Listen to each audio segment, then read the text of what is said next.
Hi అండి, నమస్తే. Welcome to SLN creators. ఈరోజు వీడియోలో బేకరీ స్టైల్లో చాలా టేస్టీగా మామిడి తాండ్రని ఇంట్లోనే ఎలా ప్రిపేర్ చేసుకోవాలి అనేది అయితే చూడబోతున్నామండి. చాలా క్విక్ అండ్ ఈజీగా చేసేసుకోవచ్చు. ఎండ్ ఉంటే చాలండి, మామిడి తాండ్ర అనేది ప్రిపేర్ చేసేది చాలా ఈజీ అనమాట. రండి ఎలా ప్రిపేర్ చేసుకోవాలో చూసుకున్నాం. నేనైతే ఇక్కడ చిన్నవి 2 మామిడి పండ్లు తీసుకొని చిన్న చిన్న స్లైసెస్గా కట్ చేసుకున్నాను. ఈ స్లైసెస్ని ఇప్పుడు ఒక మిక్సీ జార్లో వేసుకొని మెత్తని పేస్ట్ లాగా ప్రిపేర్ చేసుకోవాలండి. అసలు ఉండలు అనేది లేకుండా వాటర్ యాడ్ చేయకుండా మెత్తని పేస్ట్ లాగా రెడీ చేసేసుకోవాలి. చూడండి ఈ విధంగా. మామిడి పళ్ళు అనేవి నార లేకుండా ఉండేటివి తీసుకుంటే మనం చూడండి, మనకు పేస్ట్ అసలు ఉండగా నారగా లేకుండా శోధించే పని లేకుండా ఇలా మెత్తని పేస్ట్ అయిపోతుందండి. ఈ పేస్ట్ని ఇప్పుడు పక్కన పెట్టేసుకొని స్టవ్ పైన ఒక కడాయి పెట్టేసుకోండి. కడాయిలోకి ఇప్పుడు మనం పేస్ట్లా ప్రిపేర్ చేసుకున్న మామిడి ప్యూరీని మొత్తం ఇందులో వేసేసుకొని స్టవ్ని సిమ్లో పెట్టేసుకొని ఇలా నీట్గా కలిపేసుకోవాలండి. ఇలా 1 నిమిషం కలుపుకున్న తర్వాత 3 నుంచి 4 టేబుల్ స్పూన్ దాకా చక్కెరని యాడ్ చేసుకొని ఇలా నీట్గా మిక్స్ చేసేసుకోండి. చూడండి, చక్కెర అంతా కరిగిన తర్వాత మనకు కొంచెం లిక్విడ్ లాగా ఫామ్ అవుతుందన్నమాట.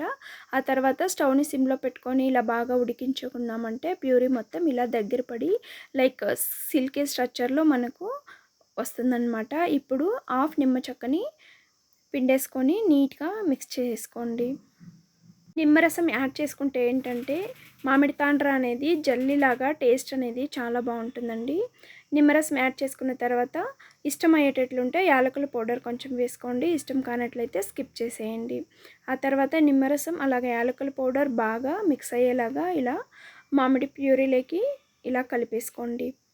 మామిడి తాండ్ర చేసుకోవడానికి మనకు పర్ఫెక్ట్ టెక్స్చర్ అయితే వచ్చేసిందండి. ఇప్పుడు ఈ ప్యూరీని పక్కన పెట్టేసుకొని ఒక వెడల్పాటు ప్లేట్ కానీ గిన్నెని కానీ తీసుకోండి. అందులోకి నెయ్యిని కానీ లేదా ఆయిల్ కానీ యాడ్ చేసుకొని నీట్గా ఇలా స్ప్రెడ్ చేసేసుకోండి. స్ప్రెడ్ చేసుకున్న తర్వాత మ్యాంగో ప్యూరీని మొత్తం ఇందులో వేసుకొని బాగా ప్లేట్ మొత్తం స్ప్రెడ్ చేసుకోండి. ఇలా కింద కొట్టినట్లు కానీ కొడితే లేదా ఒక స్పూన్ తీసుకొని కానీ మనం ఇలా నీట్గా స్ప్రెడ్ చేసేసుకోవచ్చండి. అన్ని వైపులా ఒకటేలాగా వచ్చేలాగా స్ప్రెడ్ చేసుకోవాలండి. అప్పుడే మామిడి తాండ్ర అన్ని వైపులా నీట్గా డ్రై అవుతుందన్నమాట. లేదంటే ఒకవైపు బాగా డ్రై అయిపోయి మిడిల్లో అలాగే ఉండే అవకాశం ఉంటుందన్నమాట. ఇప్పుడు ఈ ప్లేట్ని తీసుకెళ్ళి ఎండలో మనము ఎండపెట్టుకోవాలండి. ఈ విధంగా డస్ట్ ఏది పడకుండా ఇలా పలచటి ఒక క్లాత్ని కప్పేసుకుంటే నీట్గా డ్రై అయిపోతుందన్నమాట. బాగా ఎండుంటే 1 డే ఉంటే చాలండి. మార్నింగ్ టు ఈవినింగ్ బాగా మనకు మామిడి తాండ్ర అనేది ఎండిపోతుందన్నమాట. మార్నింగ్ చేసుకున్నట్లయితే ఈవినింగ్ అంతా ప్రిపేర్ అయిపోతుంది. లేదా ఆఫ్టర్నూన్ చేసుకున్నట్లంటే 1 డే కాకుండా లేదా నెక్స్ట్ డే కూడా మనము ఎండపెట్టుకోవాల్సి ఉంటుందండి.